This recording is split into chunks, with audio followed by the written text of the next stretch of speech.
Yo, what up? Ito nga pala sa Pidog ng Balik Alindog. So, bali may bago tayong project hat. Ito yung kanyang condition. Ayan. Wala lang sa hulma. Bali itong hat na to, nalaban na natin to, nalinis na natin. Ayan. So, bali sa susunod na video, papakita ko yung kanyang finished product, yung kanyang result. So, yun. Tara, let's go!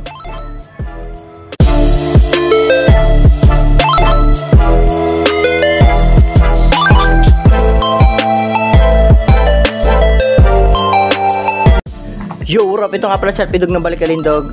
Ito na yung finished product ng project hat natin. Yan, tapos na natin siya ihulma.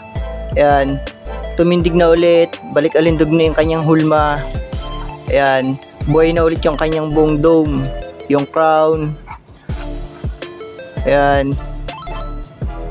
So yun, sa mga gusto magpagawa dyan, magpa-clean shape hulma ng yung mga hats, Pabalik Alindog, PM them na lang sa akin. Hit me up to Lamapela out there. I'm your dog, Dibra Pakin Double G. Peace!